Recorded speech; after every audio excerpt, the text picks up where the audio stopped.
Hello friends, आप सभी का स्वागत है मेरे YouTube channel true love story पर। और मेरी कहानी मेरे सैया साइको। तो चलिए इस कहानी के नेक्स्ट पार्ट को शुरू करते हैं। जैसा कि हमने इसके पिछले पार्ट में देखा था, विंग और वांगजी के बीच में काफ़ी अच्छा रिलेशन हो चुका था। विंग वांगजी के हर एक नखरे को बहुत ही इजीली उठा रहा था। उसे वांगजी की तरफ काफ़ी स्ट्रॉन्ग अट्रैक्शन फील हो रही थी।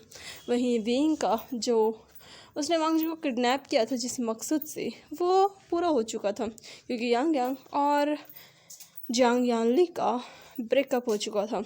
वहीं लॉन्सी चैन और जांग चैन के बीच भी काफ़ी अच्छा रिलेशन हो चुका था और वो दोनों भी काफ़ी करीब आ चुके थे। उन दोनों भाइयों की लाइफ बिल्कुल सेट हो चुकी थी। वांगजी जो कि विंग के साथ काफ़ी क्लोज रहता था, अभी विंग वांगजी को देख रहा था उसे सोते हुए। विंग के चेहरे पर एक बहुत क्रीपी स्माइल थी, क्योंकि उसने सोच लिया था कि वो वांगजी को खुद से दूर तो नहीं जाने देगा, चाहे इसके लिए उसे कुछ भी क्यों ना करना पड़े। और वो अब इसी बारे में बहुत ही डीपली सोच रहा था। विंग जो कि वांगजी को देखते देखते वहीं सो जाता है।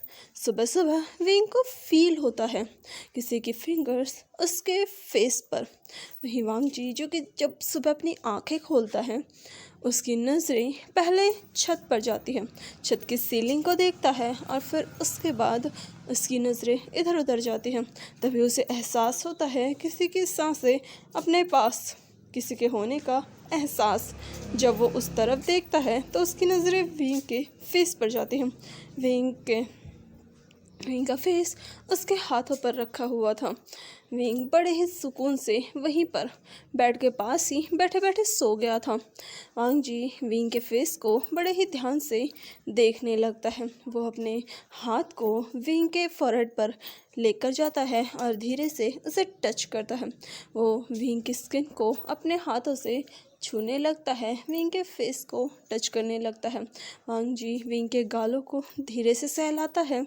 विंग जो कि काफ़ी गहरी नींद में था, उसे फील होता है कि कोई उसे छू रहा है, लेकिन विंग अपनी उन आँखों को नहीं खोलता, क्योंकि उसे पता है कि ये लिटिल किटन कौन है। आखिर कौन उसे इस तरीके से परेशान करने की हिम्मत दिखा सकता है। वहीं वांगजी धीरे धीरे विंग के फेस को, उसके नोज़ को, उसकी आईलैशेस को, उसकी आईब्रोज़ को, उसके फोrehead को, हर एक चीज़ को टच कर रहा था। वांगजी के फेस पर बहुत क्यूट स्माइल थी, क्योंकि विंग सच में बहुत ज़्यादा हैंडसम था। उसके शार्प फेशियल फीचर्स वांगजी अपनी फिंगर से नाप रहा था। तभी वांगजी का हाथ विंग के लिप्स के नीचे मौजूद उस मॉल पर जाता है। वो धीरे से अपने फिंगर से उस मॉल को टच करता है। तभी विंग उसी फिंगर को पकड़ लेता है, क्योंकि वांगजी की जो फिंगर थी वो उस मॉल से विंग के लिप्स पर आ चुकी थी। विंग जल्दी से वांगजी के हाथ को पकड़ लेता है और इससे वांगजी हड़बड़ा जाता है। वो अपनी उन आँखों से जो में थोड़ा सा डर था, वो विंग की तरफ काफ़ी क्यूटली देखता है। अपनी उन बहुत प्यारी प्यारी क्यूट पपी आइज़ को विंग को दिखाने लगता है, जिससे कह रहा हो मेरी कोई गलती नहीं है, मैं बस अपना थोड़ा सा टाइम पास कर रहा था, मुझे नहीं पता था कि तुम जग जाओगे। वांगजी अपनी आंखों से ही विंग से बात कर रहा था और ये चीज़ विंग समझ पा रहा था, क्योंकि वांगजी की आंखें बोलती थी। विंग वांगजी की उस फिंगर को खुद के लिप्स पर हल्का सा फिराते हुए कहता है, क्या कर रहे थे तुम किटन? ये सुनते ही वांगजी का मुँह खुल जाता है और वो कहता है, किटन? जिस पर विंग कहता है, किटन। जो सुनते ही वांगजी पाउट बनाता है। विंग ये देखकर कहता है, तुम कुछ ज़्यादा ही पाउट नहीं बनाते? ये सुनकर वांगजी मुँह फुला लेता है, जिस पर विंग कहता है, चलो अब तुम्हारी मस्ती ख़त्म हो गई हो तो जाकर तैयार हो जाओ, वैसे भी आज तुम्हें अपनी शिजे के पास नहीं जाना। ये सुनते ही वांग जी, जो कि विंग को देखने में काफ़ी ज़्यादा बिजी हो चुका था, अचानक से उछल कर कहता है, हाँ बिल्कुल, मुझे शीजी के पास जाना है। जिस पर विंग कहता है, तो जल्दी से तैयार हो जाओ। जिस पर वांग जी जल्दी से उठता है और तैयार होने के लिए चला जाता है, लेकिन फिर वो रुक कर विंग की तरफ देखता है। विंग जो कि वांग जी को ऐसे रुकता देखकर उससे पूछता है, क्या हुआ? जिस पर वांग जी बहुत ही प्यार से पूछता है, क्या सच में तुम मुझे शीजी के पास जाने दोगे बिना किसी डाउट के? इस पर विंग हल्की सी हंसी के साथ कहता है, बिल्कुल। इस पर वांग जी कहता है, क्या तुम मुझे रोकोगे नहीं? जिस पर वांग जी के फेस को देखने लगता है, जैसे वो ये अश्योर कर रहा हो कि सच में वांग जी उसके साथ रुकना चाहता है।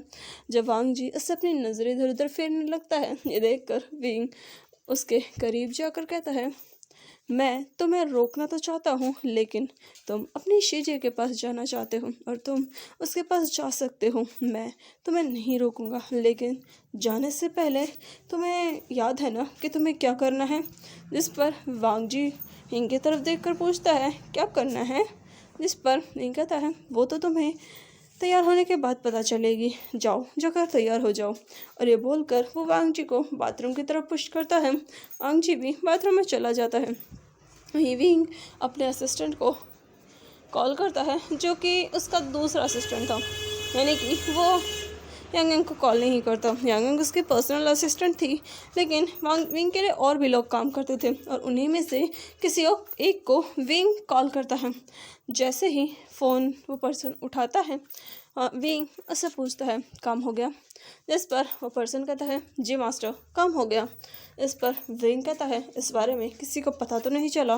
जिस पर वो पर्सन नाम में सर हिलाकर यानी कि मना करते हुए कहता है, नहीं मास्टर, इस बारे में हमने किसी को भी कुछ भी पता नहीं लगने दिया है। ये सुनकर विंग कहता है, अच्छी बात है, अब इस डॉक्यूमेंट को लेकर सीधा इस फार्म हाउस पे आओ। विंग उसे फार्म हाउस का एड्रेस बता देता है और वो पर्सन भी हाँ में सर हिलाता है।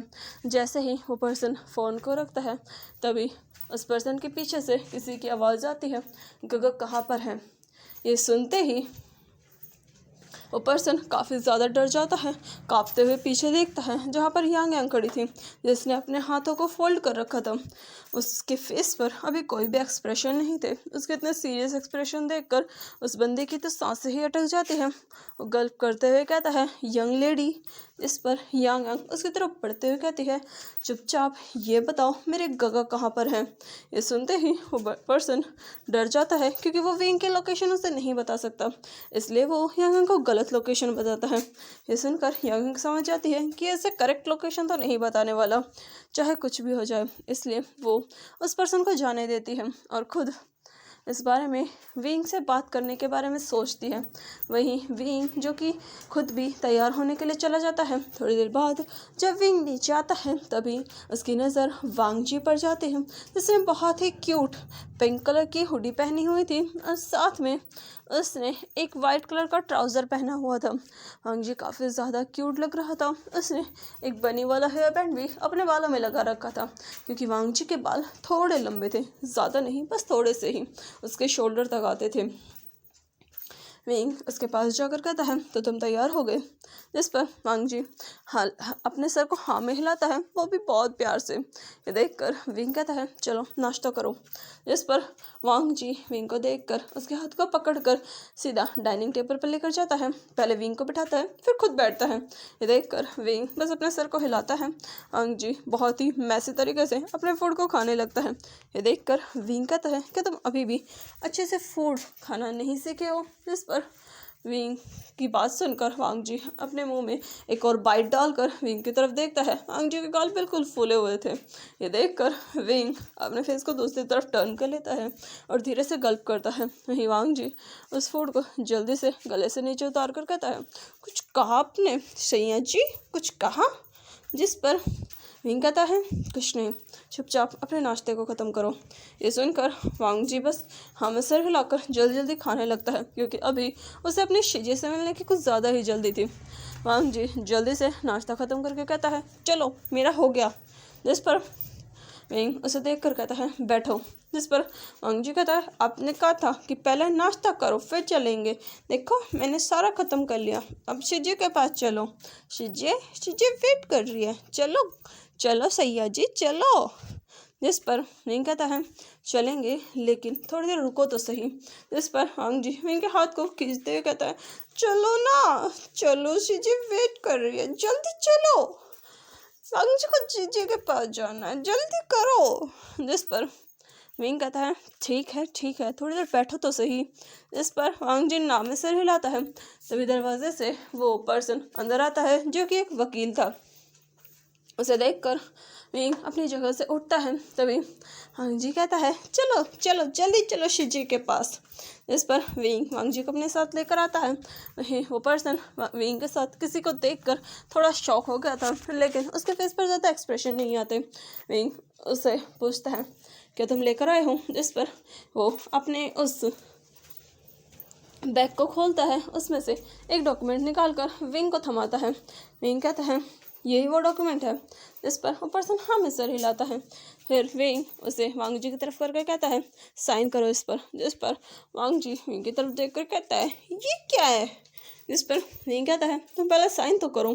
जिस पर वांग जी कहता है नहीं पहले बताओ ये क्या है, और इस पर मैं साइन मैं क्यों करूं।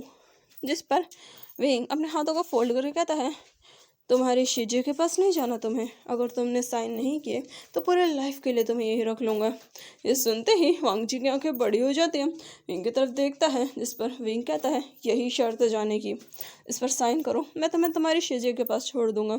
वहीं वो वकील जो कि वहाँ लॉयर था, वो तो अपनी आंखें बड़ी करके बस विंग को घूरे जा रहा था। वहीं वांग जी उस डॉक्यूमेंट को देखकर कहता है लेकिन शिजी कहती है बिना पढ़े किसी भी डॉक्यूमेंट पे साइन नहीं करते, और वांग जी को तो पढ़ना ही नहीं आता, वांग जी कैसे साइन करे। जिस पर विंग थोड़ा झुकता है, वांग जी की तरफ देखता है, क्योंकि वांग जी की हाइट विंग से थोड़ी सी कम थी, इसलिए विंग को थोड़ा झुकना पड़ता है।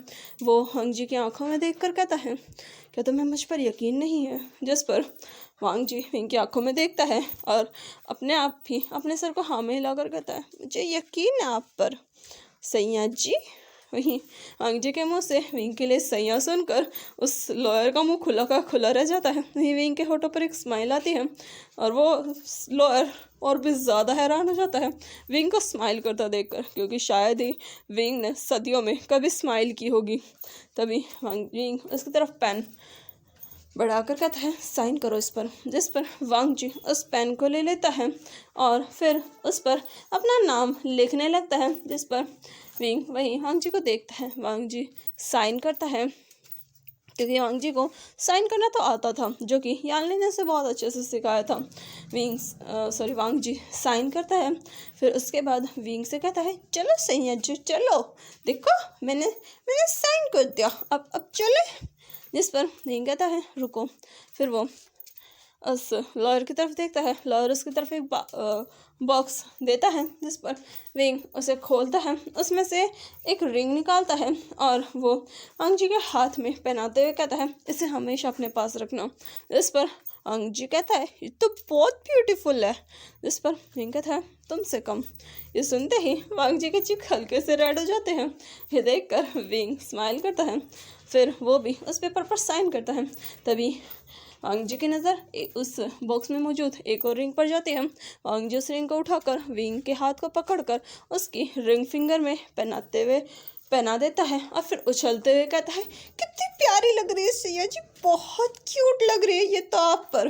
और ये बोलकर वांग जी ज़ोर ज़ोर से उछलने लगता है, विंग को हक करता है और वो नाचने लगता है। ये देखकर विंग कहता है चलो मैं तुम्हें तुम्हारे शिजे के पास छोड़ देता हूँ, अगर तुम्हारा ये सेलिब्रेशन ख़त्म हो गया हो तो। ये सुनकर वांग जी कहता है चलो चलो शिजे के पास चलते हैं। फिर वो लॉयर की तरफ देखकर कहता है थैंक यू अंकल।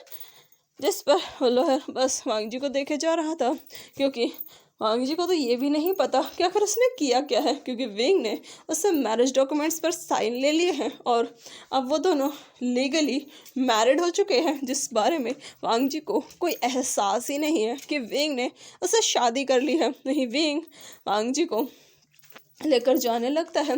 ये देखकर वो लॉयर अपने मन में कहता है, सर ये आपने क्या किया? आपने एक मासूम की मासूमियत का फ़ायदा उठाया है, आपने उससे शादी कर ली बिना उसे बताए।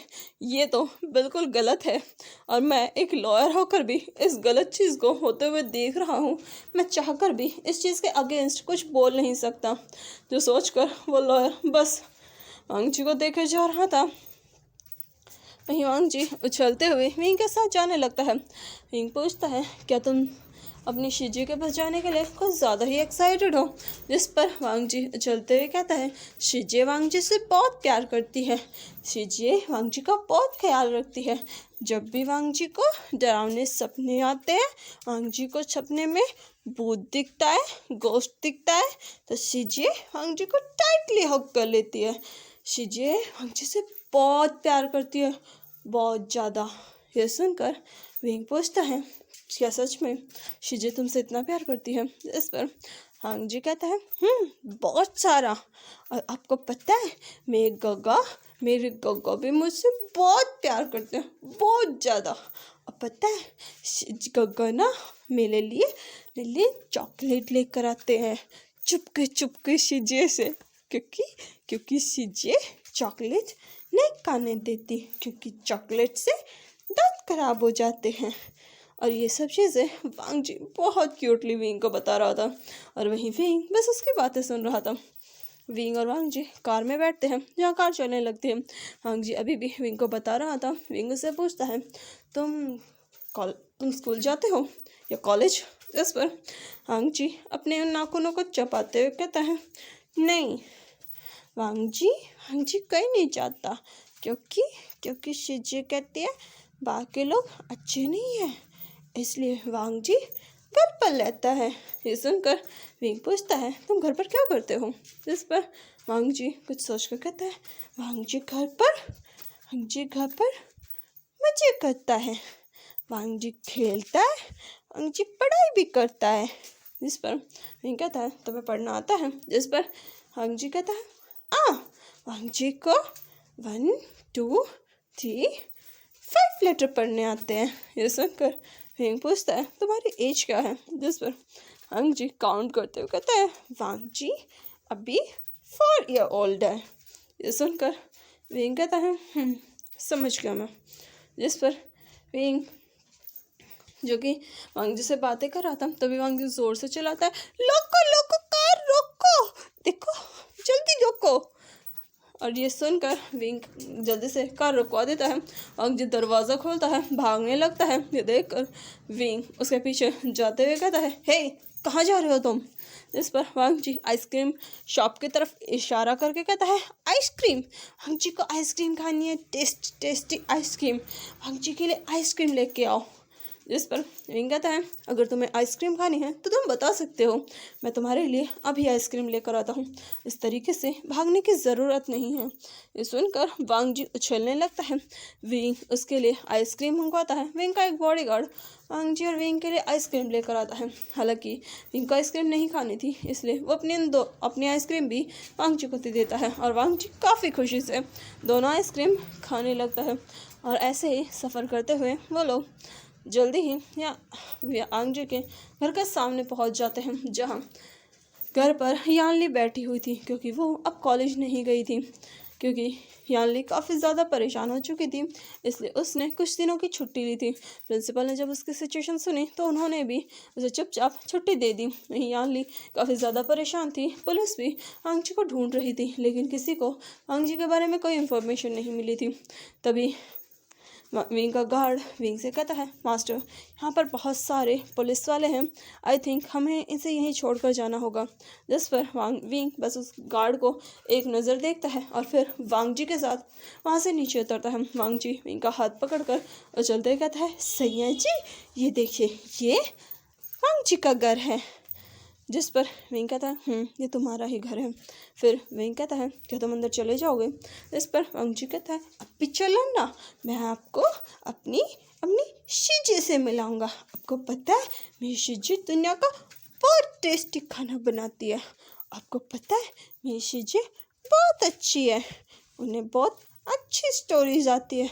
अब चलो मैं आपको शिजी से मिलाता हूँ, शिजी बहुत प्यारी है। ये सुनकर विंग कहता है ठीक है चलो। जिस पर अंगजी जाने लगता है तभी विंग का फ़ोन रिंग करता है। विंग देखता है ये उसके फादर है। जिस पर विंग अंगजी से कहता है तो अंदर जाओ, मुझे कुछ काम है। जिस पर अंगजी का मुंह बन जाता है, वो पाउट बनाता है। इस पर विंग उसके बालों को सहलाकर थोड़ा नीचे झुककर विंग अंगजी के आंखों में देखकर कहता है मैं जल्दी तुमसे मिलने आऊँगा। इस पर अंगजी पूछता है सच में सैया जी? इस पर विंग कहता है पक्का। इस पर वांग जी कहता है अब बहुत अच्छे हो। जिस पर विंग हंसने लगता है क्योंकि वांग जी उसकी कॉपी कर रहा था। ये देखकर विंग कहता है बिल्कुल मैं सर तुम्हारे लिए अच्छा हूँ। ये सुनकर वांग जी बहुत खुश हो जाता है, विंग को हक करता है। विंग इस चीज़ से थोड़ा शौक होता है।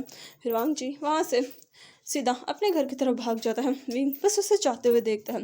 वांग जी के जाते ही विंग के फेस पर फिर से वही पुराने कोल्ड एक्सप्रेशन आ चुके थे। वो अपने पैंट पॉकेट में अपने हाथों को डालकर और फिर अपनी कार में बैठ जाता है। विंग अपने फ़ोन को निकालता है। उसके फादर का फ़ोन अब कट चुका था। विंग फ़ोन लगाता है अपने फादर को, जहाँ दूसरी तरफ से विचांग से विंग से कहता है विंग कहाँ पर हो तुम?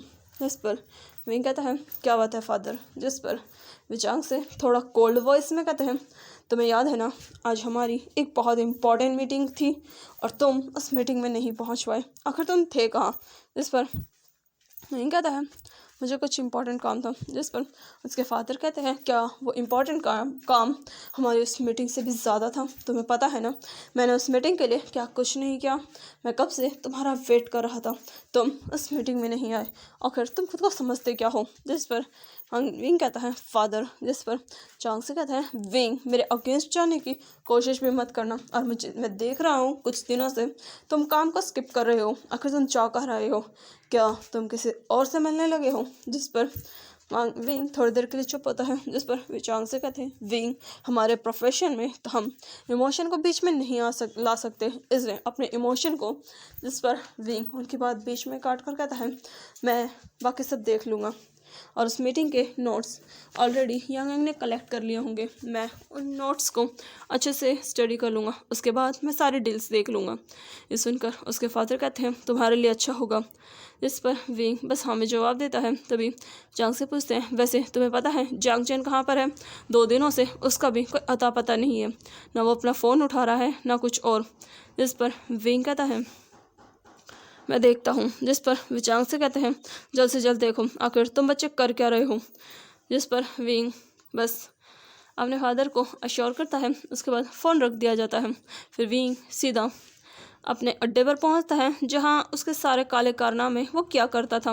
विंग जब वहां पहुंचता है वो अपनी कार से बाहर निकलता है, जहां उसे दरवाजे पर ही यांग मिल जाती है, जो कि डॉक्यूमेंट्स लेकर विंग का वेट कर रही थी, क्योंकि उसे पता था कि उसका भाई आने वाला है। उसके फादर ने उसे फ़ोन करके बता दिया था, इसलिए वो अभी कुछ टाइम पहले ही यहाँ आ चुकी थी, यहाँ का सारा काम देख चुकी थी और एक फ़ाइल रेडी कर चुकी थी। वो विंग को देखती है और उस फाइल को आगे करती है। विंग उन फाइलों को चेक करने लगता है, फिर वो आगे चलने लगता है। यांग उसके पीछे ही चल रही थी।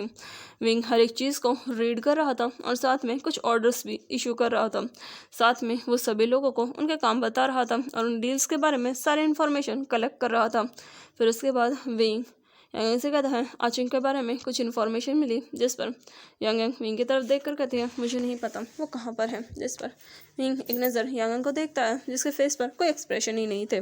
विंग ये देख कर कहता है ठीक है मैं उसके बारे में पता करता हूँ। जिस पर यांग कहती है आप फिक्र मत कीजिए, मैं देखती हूँ ग कहाँ पर है। और ये बोलकर वो अपने फ़ोन को निकालती है और साथ में उसमें एक ट्रैकर का इस्तेमाल करती है, और थोड़ी ही देर में उसे आचिंग की इन्फॉर्मेशन मिल भी जाती है। वो विंग को बता देती है कि आचिंग कहाँ पर है। और वहीं दूसरी तरफ आचिंग जो कि लाल सिचान के साथ अपने टाइम को स्पेंड कर रहा था, वो लाल सिचान के साथ कुकिंग में हेल्प करवा रहा था और साथ में उसके साथ बहुत मस्ती भी कर रहा था। लाल सिचान भी काफ़ी खुश थे आचिंग के साथ, क्योंकि उन्हें भी आचिंग काफ़ी पसंद आया था। आचिंग हालांकि हमेशा शांत और कामली बिहेव करता था, लेकिन वो काफ़ी ज़्यादा अच्छा इंसान था। वो सचिन की बहुत ज़्यादा रिस्पेक्ट भी करता था और उनसे प्यार भी करता था, और ये चीज़ उसके बिहेवियर में साफ साफ देखने को मिलती थी। लाल सचिन जो कि आचिंग से बात करते हैं, तभी आचिंग का फ़ोन रिंग करता है। वो देखता है कि ये विंग का फ़ोन है। ये देखकर आचिंग थोड़ा दूर जाकर फ़ोन उठाता है, जहाँ दूसरी तरफ से विंग अपनी उसी कोल्ड वॉइस में पूछता है, आचिंग कहाँ पर हो तुम? इस पर आचिंग कहता है, गगा मैं अभी किसी काम पर हूँ, आपको कुछ काम है मुझसे? जिस पर विंग कहता है, तुम्हें याद है ना आज शेयर होल्डर मीटिंग है? जिस पर आचिंग कहता है, हाँ मुझे याद है। जिस पर विंग कहता है, टाइम पर उस मीटिंग में पहुंच जाना, ना उसमें मैं आने वाला हूँ ना फादर, तुम्हें और यांगन को ही वो मीटिंग हैंडल करनी पड़ेगी। जिस पर आचिंग कहता है, ठीक है मैं देख लूँगा।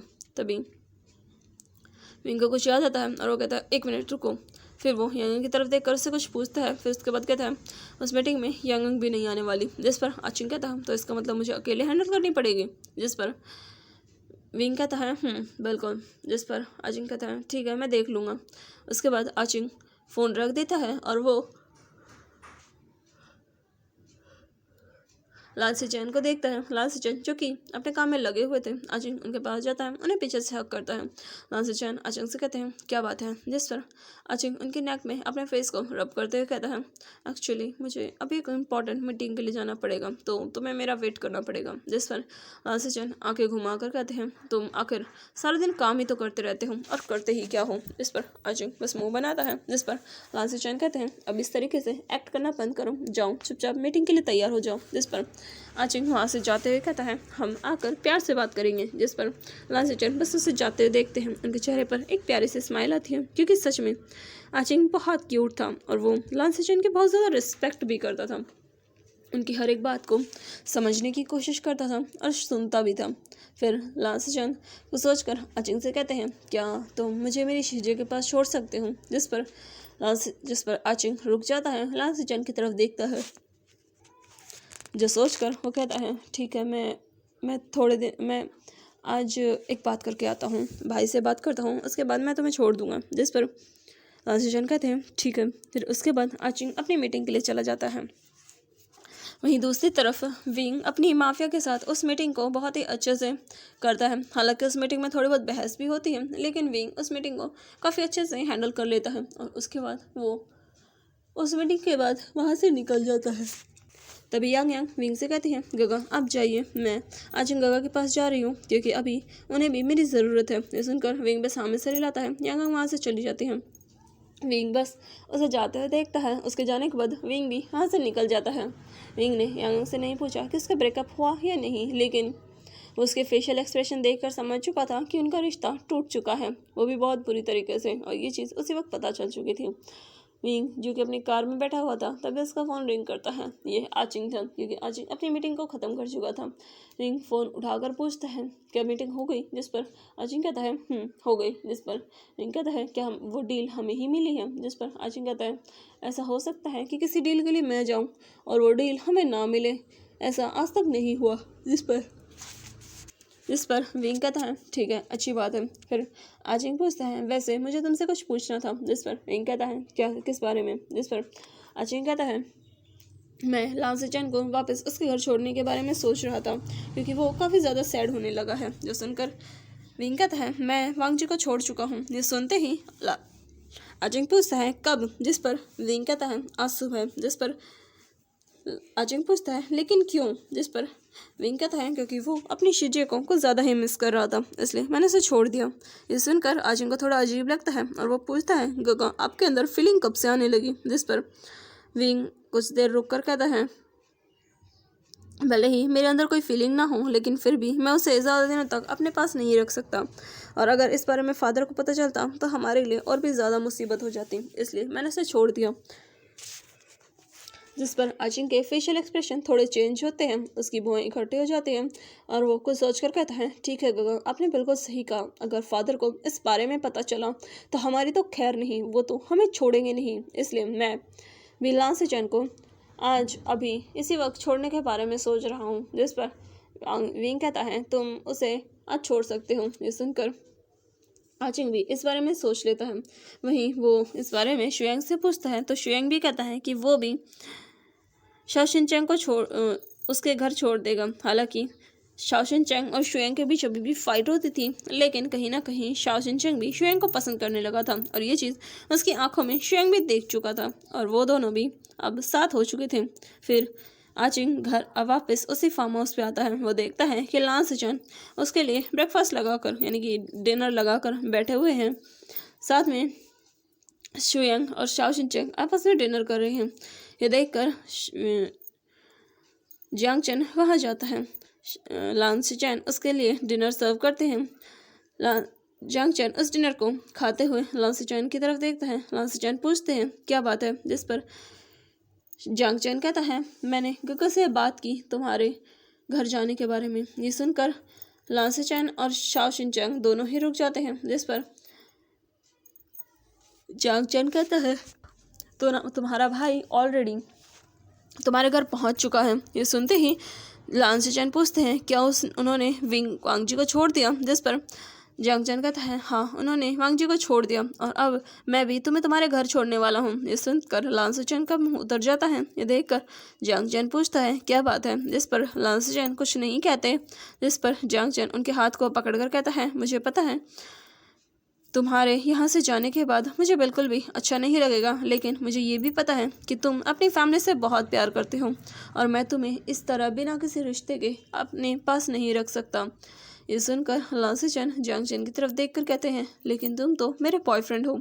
ये सुनते ही लान सिचैन कहते हैं, जिस पर जियांग चेन कहता है मैं इस चीज़ को देखकर काफ़ी खुश हूँ कि कम से कम तुमने मुझे अपना बॉयफ्रेंड तो माना। जिस पर लान सिचैन कहते हैं तुम हो, जिस पर जियांग चेन खुश होता है। फिर वो लान सिचैन से कहता है शुक्रिया मुझे अपना बॉयफ्रेंड मानने के लिए और मैं इस चीज़ को लेकर काफ़ी खुश हूँ। जिस पर लान सिचैन स्माइल करते हैं। फिर आचिंग कहता है मैं तुम्हें आज अभी तुम्हारे घर छोड़ आऊँगा। ये सुनकर लान सिचैन कुछ सोच कर कहते हैं नहीं, तुम मुझे नहीं छोड़ सकते। जिस पर जियांग चेन पूछता है क्यों, जिस पर लान सिचैन कहते हैं क्योंकि मैं आज तुम्हारे साथ रहना चाहता हूँ। कल तुम मुझे छोड़कर आ सकते हो। ये सुनकर जियांग चेन लान सिचैन की आंखों में देखता है, जहाँ जियांग चेन के लिए बहुत सारा प्यार था, इसलिए जियांग चेन भी इस चीज़ के लिए एग्री हो जाता है। फिर वो लोग साथ में खाना खाते हैं और फिर उसके बाद लान सिचैन जियांग चेन को उसके रूम में छोड़ने के लिए जाते हैं, लेकिन फिर वहीं रुक जाते हैं